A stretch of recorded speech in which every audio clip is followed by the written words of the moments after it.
Welcome to the Fixtures podcast, game week 9. We are. I think this is episode 12, but I don't really know. We're back from the international break. I'm joined today by Nicky Erdman. Hello. And that's it. So let's get things off the mark here with Everton 2, West Ham 0. Everton won a game. Yeah, this is good for Everton because they were on a losing streak, and I think this is going to maybe put them in the right direction for the rest of the season, hopefully. Yeah, we'll see. This is not a good result for West Ham. No, not at all. Although it's at Goodison Park, so a little bit of... but they were really outplayed in this game. 19 shots for Everton, 8 shots for West Ham. Possession was pretty much 50-50, but yeah, Everton getting a lot more shots and a lot more shots on target off. Yeah, we're definitely just a better team in this one, and came out with the win. Not too big of a shock there, I don't think. So, but that brings us to Aston Villa 2, Brighton 1. Jack Grealish scoring, and I believe he assisted the second goal. He had a good game. Fantastic game for him. And he's been a little bit off the mark this season, I feel like, a little bit. But when he's on, he's on. Yeah, I feel like everyone just expects him to carry Aston Villa every game, so I feel like when he doesn't, it's a letdown for whoever's watching. Right. Yeah, I could see that, and especially with John McGinn playing as well as he has been this season, I think Jack Grealish has been a little bit overshadowed, but he played really well in this game. And that Matt Target goal was really good. I was watching this game. Yeah, that was a good one. And Aaron Moy with the red card from the second yellow. Kind of screwing his team over a little bit. Yeah, just a bit. And Villa digging deep and winning this 1-2-1. It was obviously at Villa, so...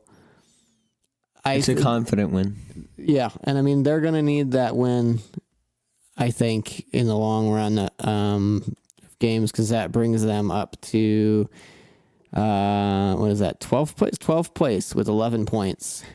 They've won their last two wins and a draw in their last 3.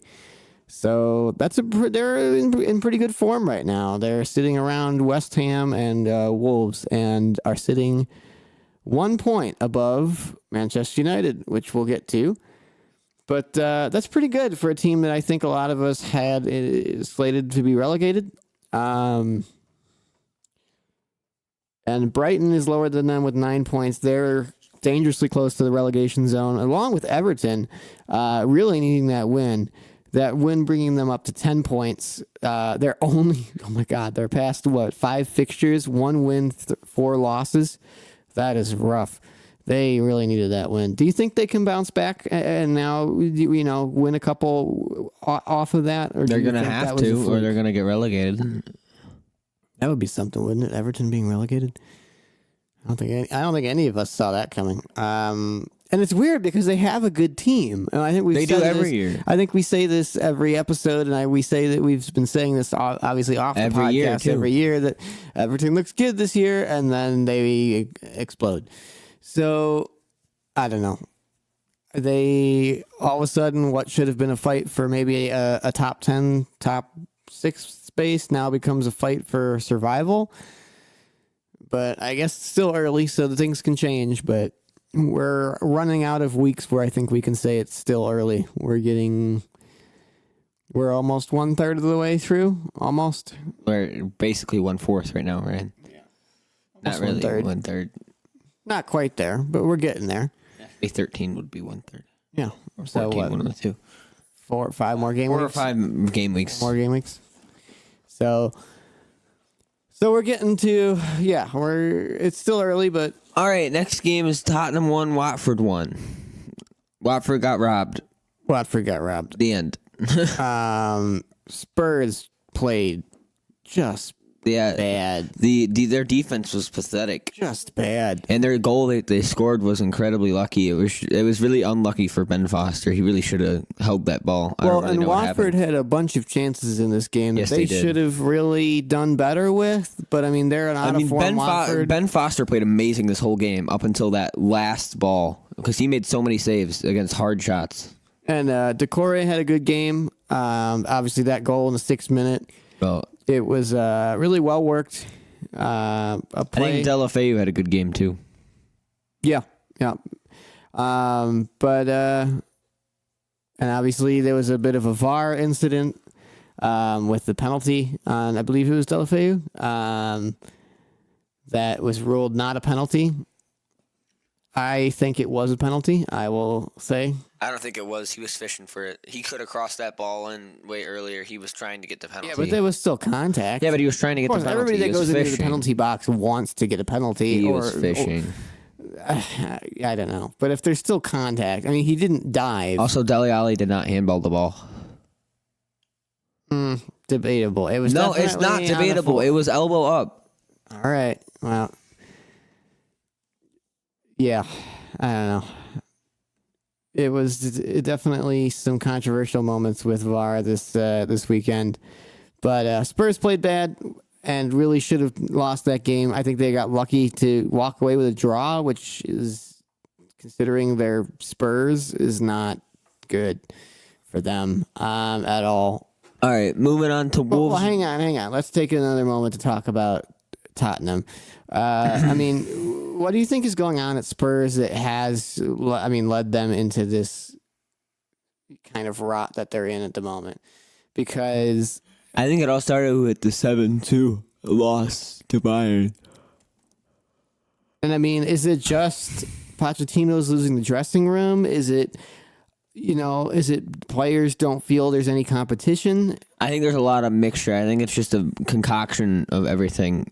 And it's just mixing together to create a whole bunch of things going badly. It's a perfect storm. It's a perfect storm. Yeah. They're gonna be like I think they're gonna have an Arsenal pretty soon. And what do you mean by that? They're gonna be the laughing stock of the Premier League for a little while. Well, it's funny because they were for a good while. I mean, the term Spursy has its own meaning. So I think they used to be kind of the butt of the joke, and they had a good couple seasons. And then they were like, I think Champions League final. And then they were like, but I think the problem is now we suck again. They haven't built up really since over the past they few don't years. make transfers that are good. Their only transfer is Lo Celso. And Dumbele and Sessegnon. Sessegnon has not played at all. Yeah, and then Lo Celso has barely played, and Dumbele has been a good signing. He's been a good signing. He's their best signing by far. But all right. But yeah. All right. Well, moving along, talking about VAR, Wolves won, Southampton won. Wolves got robbed. Were they robbed by VAR though? Yeah. For which incident? Because there was two. Yes. Because there was the handball, and then there was the offsides. Offsides. It made no sense. I don't really understand what was offsides. I think Catrone's arm hair was offsides. I was in support of VAR, but I think it's being used too extensively. I think there's a problem specifically with around the offsides rule. I kind of wish VAR was not a thing anymore. Like, I know really? I'm for VAR out now. I mean, I thought VAR would have been good, but it has not been good. It's kind of ruining kind of the fun of the game. Yeah, and I think that was what a lot of people were worried about. I think VAR has definitely had its good moments. It's definitely gotten things, but I mean, let's take a step back. Let's take a step back to the point of VAR. Right? I don't like how nitty gritty it is, though. But the problem is, I think, in two very specific cases, that has been issues. Number one is offsides. Offsides has been super controversial because things that now it's, you have your big toe is offsides and you're getting a goal called back. Where okay, fine, that's to the letter of the law. I feel like it should be adjusted so like it's like if your leg is offside. But I mean, is it? And I mean, but against, I guess what we have to talk about is, I mean, is that really the point of the offsides rule to stop a goal? If I mean, does it really give you an advantage? Having a pinky offsides. No, the reason the offsides rule is there is to keep people from sitting way from goaltending. Yeah, it's to stop cherry picking. It's to stop people from just sitting behind the back line and then the other team is launching the ball up the field. Right, exactly. Which this is not what this is preventing. This is getting into such fine millimeter offsides. Yeah, and I hate it. It's annoying. It's frustrating, and it's frustrating It's frustrating to watch, even if you don't care about either team. It's like. Because you like to see, even if you're a neutral watching a game, you like to see good, fast-paced soccer. And I think there's an easy way to solve this. If it's not a visible offsides, that okay, yes, that guy's offsides, the ref missed it or the linesman missed it. But I mean, this kind of, we're going to replay back the thing, 4 times, and we're going to watch them go in reverse and see exactly, I don't like what they said with how how linesmen got told not to call offsides anymore, because that's what they got told. They got told they got told not to call offsides unless they were 100% certain. And I feel like they shouldn't have done that, because I feel like linesmen should call offsides if they think it's offside, even if it's not 100% certain. And I think pre-VAR, this is a Raul Jimenez hat trick. 100%. It should have been. Which the handball, while it was a handball, sure. And I think there was 3 potential handballs this weekend, and I don't know that and I think this is something we discussed at the very beginning in the pre-show, that the new handball rule is really a pain. Because despite your best efforts to not have the ball hit your hand, if the ball hits your hand, you're out of luck. It's just silly. I mean, you can't, unless you play the whole game with your hands behind your back completely, like your hand is going. I mean, it's not even like you're somebody. I mean, I get it. Sometimes, yeah, handballs happen, and somebody's arm goes in a natural position and an unnatural position, and it's like, okay, that's a handball. But if your arm is at your side and somebody kicks a ball at your hand, and it goes, and it shouldn't be a goal disallowed or a penalty. That's just so crazy to me that this is now what the handball has evolved into. Again, it's not, this is not what the original design of the handball rule is. It's not to stop. It was, it's to stop you from palming the ball into and punching the ball into the net. It's or saving a goal with your hands. Yeah. It's not meant to, the ball touched your pinky as it, went by you, so no goal. Like, yeah, that's so crazy to me. Again, it's just the VAR with these very fine margins. VAR should be there to correct the ref in situations where the call is blatantly wrong. Is wrong or, is questionable. But in cases where it's such a fine detail, and really we don't even know that VAR is making the right call, it makes it difficult.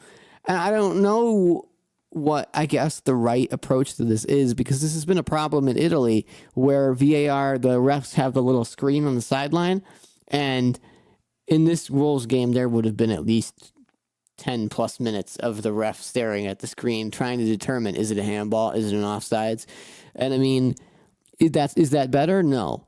At least with the way that they're doing things now, it at least moves things along, but it's just, I don't know, there's such a focus now with VAR on making everything textbook correct that it does kill some of the joy for it when every goal needs to be brought back and made sure that nobody, was elbowed in the build-up and nothing, and the ball never went near somebody's hand and everything, and it's just frustrating. It's really frustrating to watch, and this was a really frustrating weekend, especially. And we'll get to the Liverpool game and we'll get on with this. And I don't know. We'll talk about VAR more in this podcast, so I'm not going to talk about it to death. All right, moving on to Chelsea 1, Newcastle 1. Chelsea won this game. Wait, no. Chelsea 1, Newcastle 0. Chelsea win. And I think even though Chelsea won, they still got robbed. They didn't play very well. I don't think we watched the same game then. They couldn't convert their chances. They definitely could. It's literally it was post after post, the crossbar after crossbar. Yeah, that's not converting your chances. Okay, it's barely. Barely is still not. 9 out of 10 times you hit the ball in the post at the exact same spot, it's gonna go in. It's not gonna do the exact same thing. It hits the post every time. It might hit the post and go in, or hit the crossbar and go in. Yeah, no, I get that, but. Plus we were creating chances. I mean, look at the possession stats was 72-28. Newcastle didn't get a single shot on target off. And Chelsea definitely outplayed Newcastle in this game, which is why I think it's a little shocking that it's only 1-0 with that Marcus Alonso goal. Also, I think Tammy Abraham's getting a little greedy. You think? I don't think it was too bad. You know what it is? It was the Pulisic one that pissed me off. When Pulisic was a one-on-one with the keeper, and Pulisic could have easily shot and got his first Premier League goal for Chelsea, and Tammy Abraham was just screaming pass, and pass down because Tammy had an open goal. Oh, and then he missed it? Yeah, well, he didn't miss it. The Newcastle defender jumped in front of him, and right. Tammy didn't see it. That was a brilliant save by Yedlin, though. Yes. That was a good save. But he should have just let Christian Pulisic shoot. No, I think that was the right call. Pulisic would have scored. I don't think Tammy Abraham knew that Yedlin was behind him. Yeah, but I think Pulisic could have scored. And I don't think he was expecting that. I mean, that was great defending from DeAndre Yedlin, which you don't hear very often. But really, I think that was good defending versus a bad call from Tammy Abraham. What he can't do, though, is head the ball. Tammy? Yeah. Yeah, it's he's like scared to head the ball even though he's like 6'6". Oh no, I mean he's just not good at it. He had two headers in this game. He's got to learn out. Way wide. Yeah. But also one more thing, Callum Hudson-Odoi is the best out of Abraham, Mount, Callum Hudson-Odoi, and Tomori. 100%. And Ruben Loftus-Cheek and RLC. He's the best out of anyone. He's insane. He's insane. He's managing an assist a game right now. Okay, it's one thing just to be a really pacey young kid on the wing and just dribble past people, and then cut inside, pass, or cut inside and shoot. But the thing is, on that Marcos Alonso goal, if you go back and watch it, you can see Callum Hudson-Odoi. He's on the left wing. Okay, he cuts inside and takes the spot of number 10 at the top of the box because of his awareness on the field and how he's aware. He's not just playing his position. He's looking for everyone, and he's looking for the gaps in the defense and where he can make space. And he cut back and made that top of the box space where the number 10 usually would be, and they passed it straight to him, and then he got the ball, and that's what made that goal was Callum Hudson-Odoi. Yeah, he's been brilliant so far in these past few games since he's been back from injury, and he hasn't scored a goal yet, I don't think, but he's still just been in the thick of all the action. He has everything. He has the technical skill. He has the pace. He has the awareness, which is the most important thing. And I think that's the hardest thing for young players to get is the tactical awareness to know when to come out of position and when to cover for people. And he really should have had a second assist with that Mason Mount chance early in the first half where Mason Mount did the turn and shoot and shot it right at the goalkeeper. Yeah. That was a good save, though. I will say that was a good save by Dubravka. But I thought it was Tim Krul. What? No, Tim Krul plays for Norwich. I forgot. Dubravka plays for Newcastle. Reece James made his Premier League debut. Meanwhile, though, on the Newcastle front, Alan St. Maximin is absolutely amazing.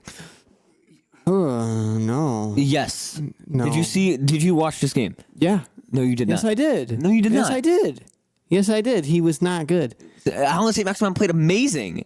He was the only one doing anything. He can't. Yes, he's the only one doing anything. But I mean, he was just because you're the bad. He's of not. Oh my God! Did you see him? He was destroying Chelsea's defense, and he was destroying Chelsea's midfield.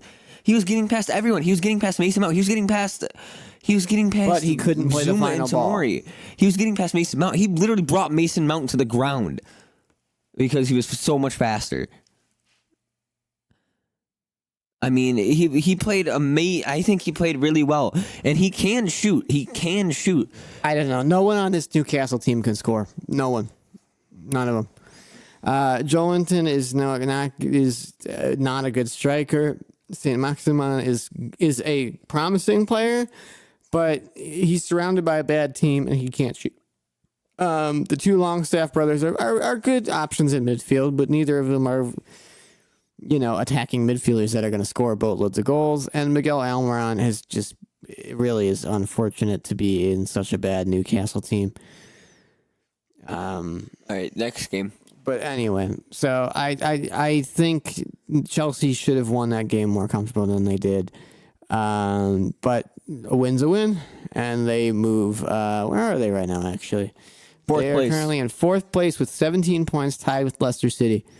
That's actually really impressive. Yeah, I will say. Chelsea in the Premier League has won 5 games in a row now. Yeah, that's no. In the Premier League. That is Premier League. No, it's not. That's counting the loss versus Valencia. Oh, okay. So, all right. Well, Chelsea's been playing well. Yes, they have. And we'll see if they can continue that. Moving on, though. Bournemouth 0, Norwich 0. Snooze fest. Yeah, I think there's a joke going around that both Bournemouth and Norwich agreed not to score any goals so they could both get a clean sheet. It was just bad. It was really just bad. So bad, I'm really not even going to spend too much time on it. Moving. I don't want to spend any time on it. All right, good. Moving on. Leicester City 2, Burnley 1. I was angry that Leicester won because I wanted Chelsea to go up to 3rd. Tielemans is quite good, though, eh?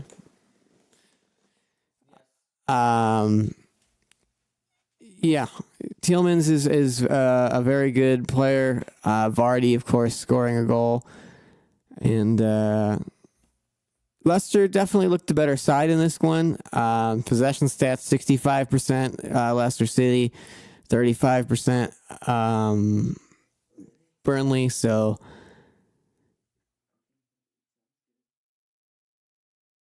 It was a solid display by Leicester City.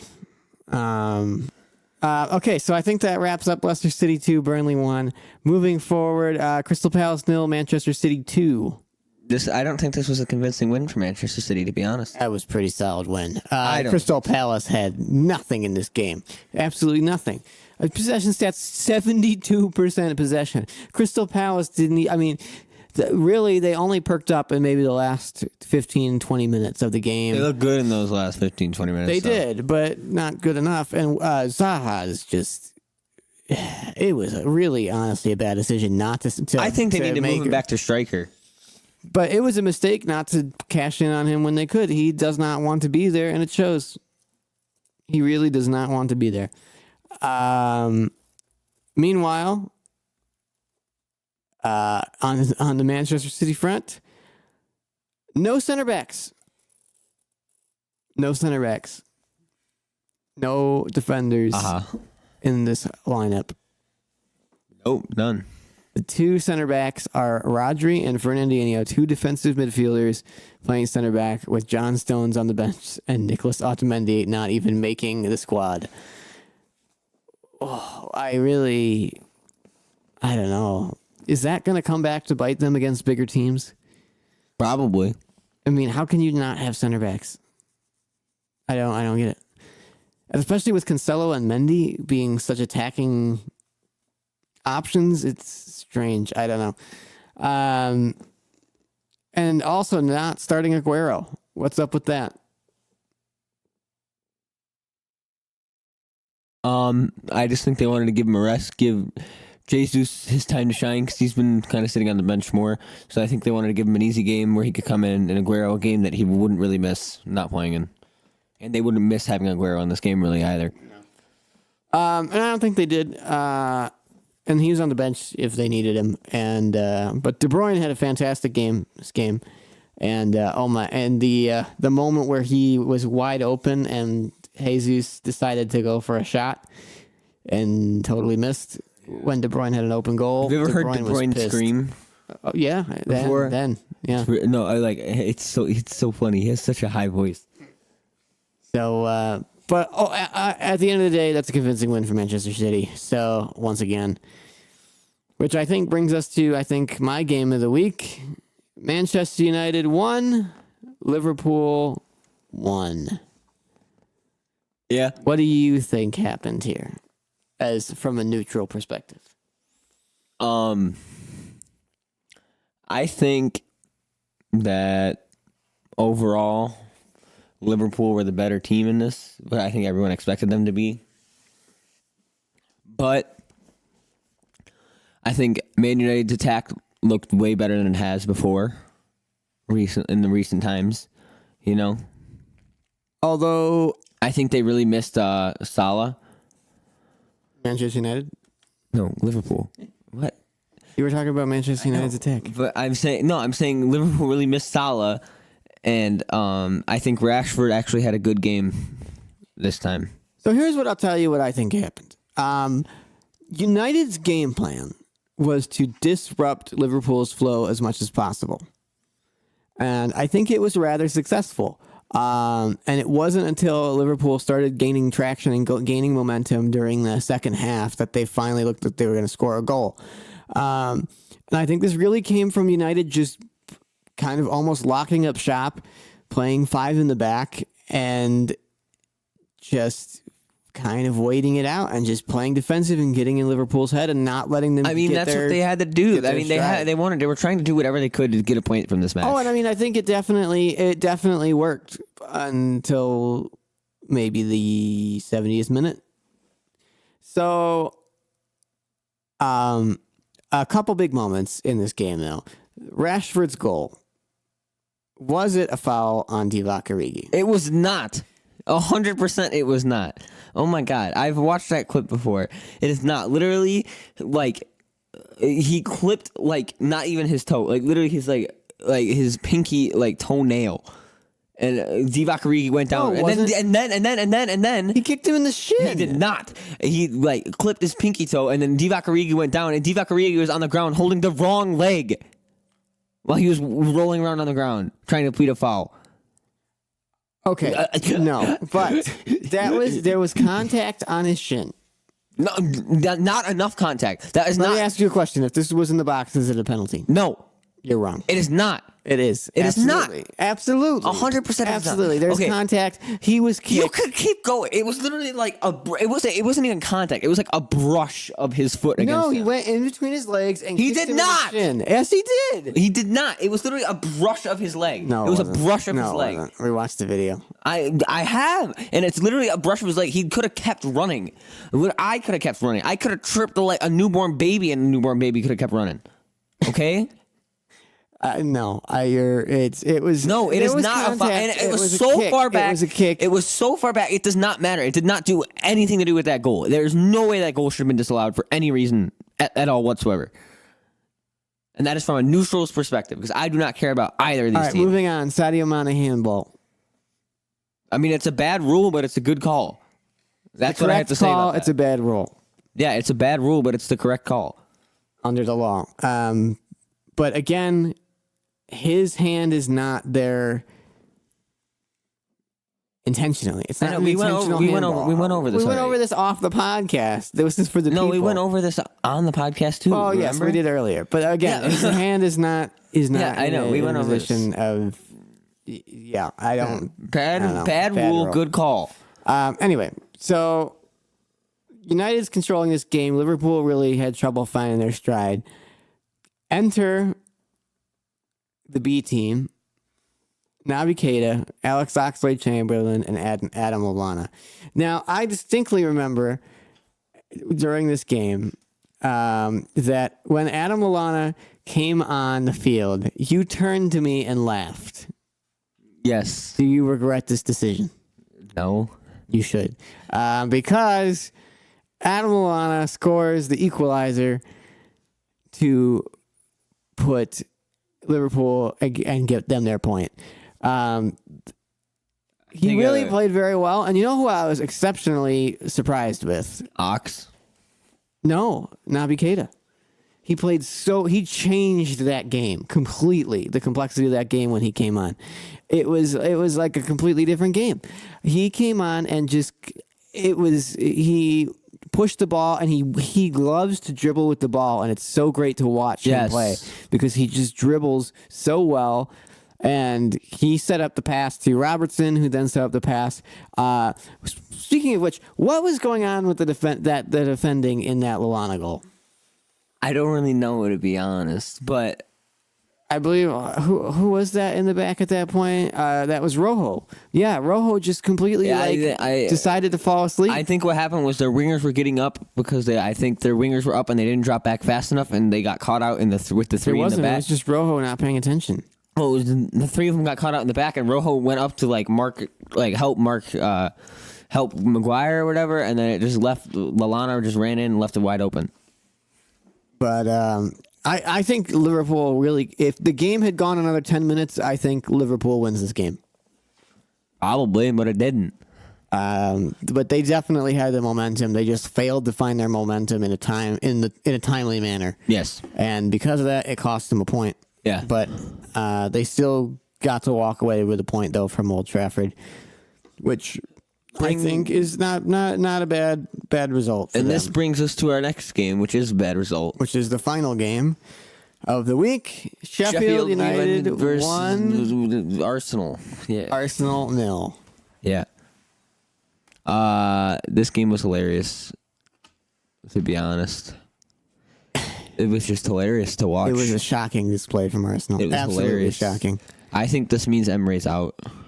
You think? I would say. I mean, surprisingly, there's quite a few Arsenal fans that I know. More than any other club. Oh, I know. More than any other club. Really and they all want Emery out. Yeah, I can see that. I don't think he's been doing very well. His formations have been lackluster. And I mean, I think in this instance, really, it was their back line that let them down. Yeah, I think it was a poor decision from Emery because they had all their guys are fit now. Tierney's fit, Bellerin's fit. There was no reason. And I don't think either of them started. Neither of them started. I don't think either of them came. Chambers, Class, neither of them came on. And Socrates. Neither of them even came on. Nope. Yeah, no. It was pathetic. Ceballos, Lacazette, and Martinelli came on. Yeah. I don't know why you would not start your starting back line. I don't understand it. Yeah, it was I don't know. The back line was bad. They kept trying to play out of the back. It wasn't working out for them at all. Nicolas Pepe played pathetic. Nicolas Pepe is what a waste of money he was. He's just been terrible. Just been bad. He just has no confidence in front of goal whatsoever. He dribbled past Van Dijk, though.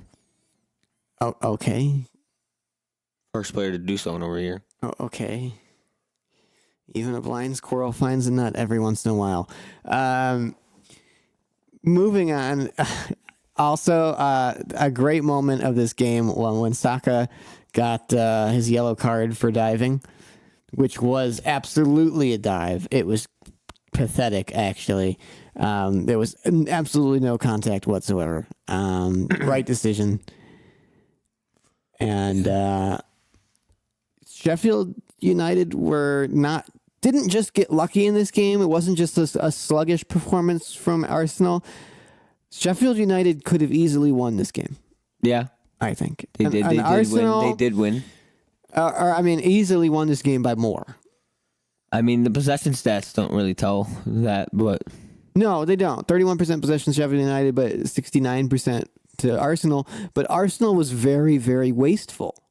9 shots, 3 on target, which for a team with Aubameyang, Nicolas Pepe, and Ceballos, they were all misfiring, all of them. And it was just, there was balls flying every which direction. It made no sense whatsoever. They were just bad. They were just I will give Arsenal one thing. Lacazette came on and he was trying to make a difference. He was trying. Lacazette is a fantastic player. I don't understand why you don't start him. He played harder than anyone else out there. I mean, I don't understand these lineups, and I really think this is purely this loss is purely on Emery's shoulders. Yes, it really is. I don't think you can fault the players for this one. This is purely I think a tactical. And what's the opposite of a tactical masterclass? A horrendous malfunction. Yeah, it really was. Okay, so I think that wraps up this match. I have a random story from around the footballing world that I found today, which was... it better not be that same Jose Mourinho quote again. It's not. But it was that the professional FIFA players on FIFA 20, during the weekend league, which is the weekend league, if you don't know, it's the best players each week, they qualify for the weekend league. And the professional players all made a group chat on Discord, and they make a schedule as to what time they're going to play so they don't play each other, so they can all get perfect 30-0 records in the weekend league. Ryan, what do you think of that? What? Okay. I don't know. It's destroying the competitive scene of FIFA. I didn't even know there was a competitive scene of FIFA. It's because it's awful. That's why. Okay. It's also FIFA. Like, yeah. I don't know what you want. Play Football Manager. Okay. Thank you for listening. Goodbye. Next game. Goodbye. We'll see you next week. And thanks for listening.